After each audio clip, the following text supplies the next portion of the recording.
नमस्कार मित्रों, मेरे स्पिरिचुअल कनेक्ट पर आप सभी लोगों का हार्दिक अभिनंदन है। मित्रों, आज मैं आप लोगों को भगवान वामन की कथा सुना रही हूँ। वामन भगवान का जो अवतार हुआ था, ये 5वां अवतार है वामन भगवान का, तो उसके बारे में सुना रही हूँ मित्रों। तो ध्यान से सुनिए। चलिए हम लोग शुरू करते हैं भगवान वामन भगवान के बारे में। भगवान की कृपा से ही देवताओं की विजय हुई। स्वर्ग के सिंहासन पर इंद्र का अभिषेक हुआ, परंतु अपनी विजय के गर्व में देवता लोग भगवान को भूल गए, विषय परायण हो गए। इधर हारे हुए दैत्य बड़ी सावधानी से अपना बल बढ़ाने लगे। एक गुरु शुक्राचार्य जी के साथ साथ समस्त भृगुवंशी ब्राह्मणों की सेवा करने लगे, जिससे प्रभावशाली भृगुवंशी अत्यंत प्रसन्न हुए और दैत्यराज बलि से उन्होंने विश्वजीत यज्ञ कराया।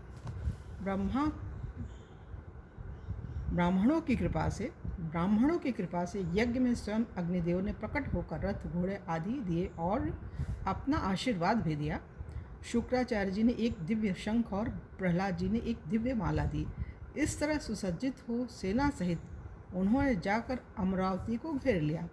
देवगुरु बृहस्पति के आदेशानुसार देवताओं सहित इंद्र ने स्वर्ग को छोड़ दिया और कहीं जा छिपे। विश्व विजयी हो जाने पर भृगुवंशियों ने बलि से 100 यज्ञ अश्वमेध यज्ञ कराए। इस तरह प्राप्त समृद्ध राजलक्ष्मी का उपभोग वे बड़ी उदारता से करने लगे।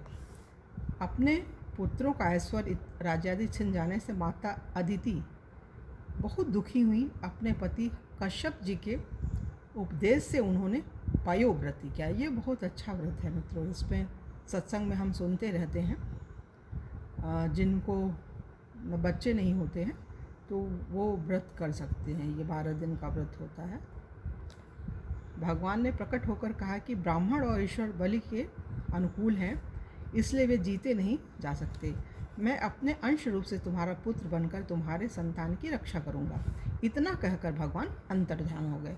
फिर भाद्रपद शुक्ल द्वादशी को मध्याह्न काल में अभिजीत मुहूर्त में भगवान विष्णु महर्षि कश्यप के अंश द्वारा अदिति के गर्भ से प्रकट हुए और कश्यप अदिति के देखते देखते उसी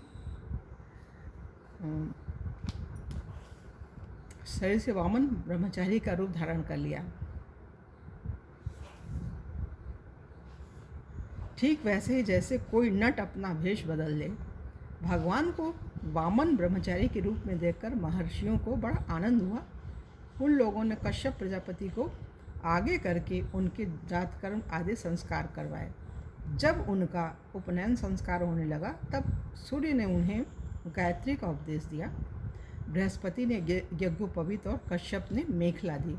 पृथ्वी ने कृष्ण मृग चर्म, वनस्पतियों के स्वामी चंद्रमा ने दंडमाला, अदिति ने कौपीन और उत्तरीय वस्त्र, आकाश के अभिमानी देवता ने छत्र, ब्रह्मा ने कमंडलू, सप्तर्षियों ने कुश और सरस्वती ने रुद्राक्ष की माला समर्पित की।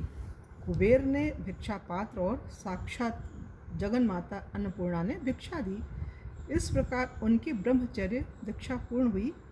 उसी समय भगवान ने सुना कि सब प्रकार की सामग्रियों से संपन्न यशस्वी बलि भृगुवंशी ब्राह्मणों के आदेशानुसार बहुत से अश्वमेध यज्ञ कर रहे हैं। तब उन्होंने वहाँ के लिए यात्रा की। राजा बलि नर्मदा नदी के तट पर भृगुकुक्ष नामक क्षेत्र में भृगुवंशियों के आदेशानुसार एक श्रेष्ठ यज्ञ का अनुष्ठान कर रहे थे। ठीक उसी समय हाथ में छत्र, दंड और जल से भरा कमंडलू लिए वामन भगवान ने अश्वमेध यज्ञ के मंडप में प्रवेश किया। वे कमर में मूंज की मेखला और गले में यज्ञोपवीत धारण किए हुए थे। बगल में मृगचर्म और जटा सिर पर थी। राजा बलि ने स्वागत वाणी से उनका अभिनंदन किया और चरणों को पखारकर चरण तीर्थ को मस्तक पर रखा। फिर बटुक रूपधारी भगवान से बोले, ब्राह्मण कुमार, ऐसा जान पड़ता है कि आप कुछ चाहते हैं। आप जो कुछ भी चाहते हैं अवश्य वह सब आप मुझसे मांग लीजिए। भगवान ने प्रसन्न होकर बलि का अभिनंदन किया और कहा, राजन, आपने जो कुछ कहा वह धर्ममय होने के साथ साथ आपकी कुल परंपरा के अनुरूप है। फिर यह कहकर उन्होंने बलि के पूर्वजों का यशोगान किया। बलि के पिता विरोचन की उदारता, बलि के पिता विरोचन की उदारता, पितामह प्रहलाद की भक्त निष्ठा, प्रपितामह हिरण्यकशिपु हिरण्याक्ष के अमित पराक्रम की प्रशंसा की और बोले, मैं केवल अपने डग से 3 डग पृथ्वी चाहता हूँ। बलि जी हंसने लगे। जथा दरिद्र विभु तरु पाई, बहु संपत्ति मांगत सकुचाई। वही हाल आपका है। भगवान ने कहा, नहीं, कम मांगने में दरिद्रता हेतु नहीं है, कम मांगने में दरिद्रता हेतु नहीं है, संतोष हेतु है। कितनी बड़ी बात है मित्रों, इसको सुनिए। भगवान स्वयं बोल रहे हैं, कम मांगने में दरिद्रता कारण नहीं है, संतोष हेतु है, संतोष कारण है कम मांगने का। यथा अब भगवान उदाहरण दे के समझा भी रहे हैं, प्रभु बलि को समझा रहे हैं वामन भगवान। गोधन, ये वामन भगवान ने बोला है, गोधन, गजधन, बाज धन और रतन धन खान, जब आवे संतोष धन, सब धन धूरी समान। बलि ने कहा, अच्छा 3 पग लेना है तो मेरे दैत्यों के पग से लीजिए। देखिए 1-1 योजन के इनके पाँव हैं। भगवान भी पूरे हठी हैं, बोले नहीं, मुझे तो अपने ही पाँव से नाप लेने हैं, क्योंकि धन का उतना ही संग्रह करना चाहिए जितने की आवश्यकता हो। जो ब्राह्मण स्वयं प्राप्त वस्तु से ही संतोष कर लेता है, उसके तेज की वृद्धि होती है। जो ब्राह्मण स्वयं प्राप्त वस्तु से ही संतोष कर लेता है, उसके तेज की वृद्धि होती है, नहीं तो पतन हो जाता है। शुक्राचार्य जी के बहुत समझाने पर भी कि ये बहुरूपधारी तुम्हारे शत्रु भगवान विष्णु हैं, ये सब छीनने के लिए आए हैं। अपनी जीविका छीनती देख असत बोलकर उसकी रक्षा करना निंदनीय नहीं है। राजा ने असत बोलना देने को कहकर फिर नकार जाना स्वीकार न किया। तब शुक्राचार्य जी ने बलि को राज्य भ्रष्ट होने का शाप तक दे दिया, तो भी महात्मा बलि अपने निश्चय से हटे नहीं और हाथ में जल लेकर 3 पग पृथ्वी का संकल्प कर लिया। संकल्प होते ही भगवान वामन रूप बढ़ते बढ़ते इतना बढ़ गए कि भगवान की इंद्रियों में और शरीर में सभी चराचर प्राणियों का दर्शन होने लगा। सर्वात्मा भगवान में यह सारा ब्रह्मांड देखकर सब दैत्य भयभीत हो गए। उन्होंने एक डग से बलि की सारी पृथ्वी नाप ली, शरीर से नभ और भुजाओं से सभी दिशाएं घेर ली। दूसरे पग से स्वयं स्वर्ग नाप लिया, दूसरे पग से स्वर्ग नाप लिया। तीसरा पग रखने के लिए बलि की कोई भी वस्तु न बची। भगवान का दूसरा पग ही उस ऊपर को जाता हुआ महलोक, जनलोक और तपलोक से भी ऊपर सत्यलोक में पहुंच गया। श्री ब्रह्मा जी ने विश्वरूप भगवान के ऊपर उठे हुए चरण का अर्घ पाद से पूजन और प्रक्षालन किया। ब्रह्मा के कमंडलू का वही जल, ब्रह्मा की, ये ध्यान देने वाली है, समझने वाली है मित्रों। बहुत से लोग जानते भी हैं, ऐसा तो नहीं है कि ब्रह्मा के कमंडलू का वही जल विश्व रूप भगवान के पद प्रक्षालन से पवित्र होने के कारण गंगा जी के रूप में परिणत हो गया।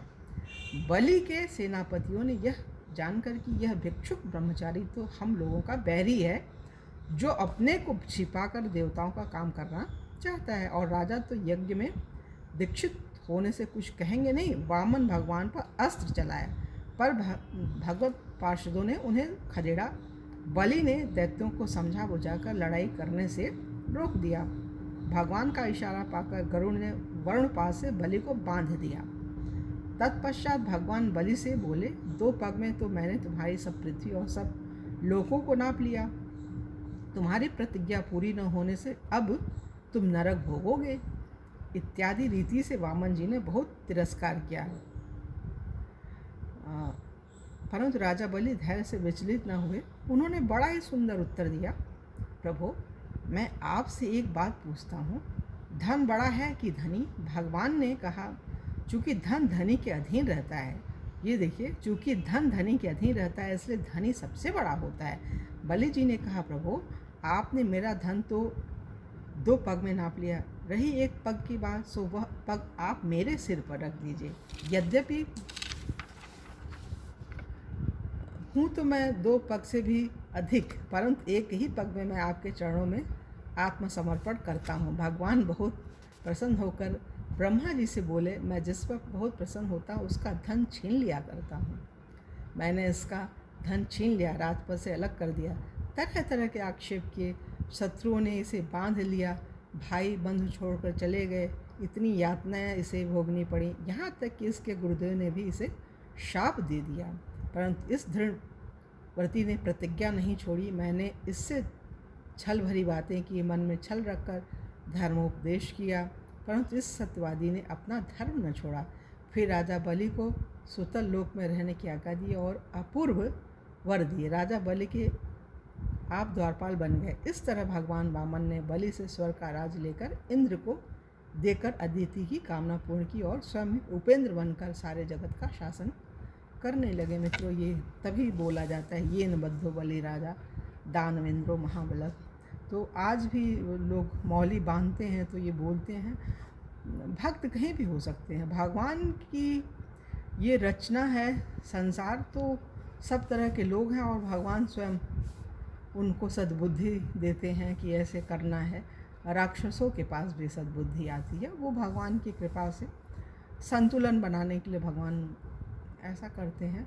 मानव में ही दानव होता है, लगता नहीं है कि वो है, लेकिन होता है।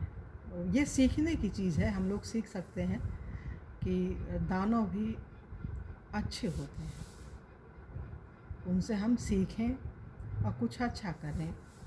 तो यही उद्देश्य है भगवान की कथा का, भक्तमाल की कथा का, कि भगवान जो काम करते हैं ना, वैसे हम लोग भी कुछ तो करें। उतना तो क्या हम सोच भी नहीं सकते हैं, भगवान या संत भक्त जो करते हैं, कुछ करें, कुछ पढ़ें, कुछ सुने, कुछ सुनाएं, जिससे अपना उद्धार हो, अपना कल्याण हो और हम किसी और का भी कर सकें, अपने परिवार का, समाज का। जीवन तो है ना, अगले पल क्या होगा क्या पता है। तो इसलिए जो है कुछ अच्छा करके जाएं। कथनी करने में एक रूपता जब होगी ना, तो अपने आप स्वतः मन भगवान में लगेगा और अच्छा करेंगे। तो अच्छा करने में एक आप लोग भी कदम उठाइए मित्रों, कि इस स्पिरिचुअल कनेक्ट को सब्सक्राइब कीजिए। सब्सक्राइब करने के बाद शेयर भी कीजिए, लाइक की भी बटन क्लिक कर दिया कीजिए मित्रों। अच्छा लगता है और मन होता है कि जल्दी जल्दी खूब सारी वीडियो एक साथ बना करके अपलोड कर दें। अच्छा लगता है, आप बैठते हैं तो मन करता है बनाते ही जाओ। तो ये चीज़ है, तो आप लोगों को भी मन करना चाहिए कि शेयर तो कर दे, कम एक क्लिक की ही तो बटन दबानी है, तो इतना तो कर सकते हैं मित्रों। तो चलिए ठीक है, इस पर ज़्यादा कुछ न बोलते हुए अपनी वाणी को यही विराम दे रहे हैं और कल की वीडियो आप लोगों से पुनः मिलेंगे। और परशुराम अवतार के बारे में, छठा अवतार भगवान का परशुराम अवतार है, तो उसके बारे में तब तक के लिए जय हिंद, जय भारत।